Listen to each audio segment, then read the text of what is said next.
લોકસભાની ચૂંટણી પહેલા અનેક વિભાગમાં બદલીઓનો દોર શરૂ થઈ ગયો છે। રાજ્યના વહીવટી તંત્રમાં ધરખમ ફેરફાર થયા છે। અત્રે જણાવી દઈએ કે ડેપ્યુટી કલેક્ટર કક્ષાના 38 અધિકારીને બદલીના આદેશ કરાયા છે, જ્યારે મામલતદાર કક્ષાના 29 અધિકારીઓની બદલીના આદેશ કરાયા। તો બોટાદ જિલ્લામાં ડિસ્ટ્રિક્ટ સપ્લાય ઓફિસર તરીકે ફરજ બજાવતા પરેશકુમાર ટી પ્રજાપતિની DCNA અમદાવાદ ખાતે બદલી કરવામાં આવી, જ્યારે આણંદ જિલ્લાના બોરસદમાં પ્રાંત ઓફિસર HZ બાલિયાની બદલી આણંદ જિલ્લાના ઝાલોદમાં પ્રાંત ઓફિસર તરીકે કરવામાં આવી। મહીસાગર જિલ્લામાં ડેપ્યુટી DO તરીકે ફરજ બજાવતા કુંજલ કે શાહની DCLR કલેક્ટર અમદાવાદ ખાતે બદલી કરાઈ।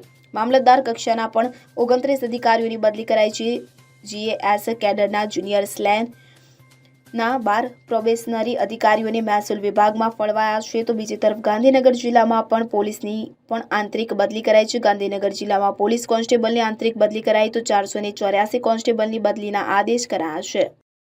Bureau report CN24 news. હવે જુઓ દેશ દુનિયાની તમામ ખબરો તમારી આંગળીના ટેરવે।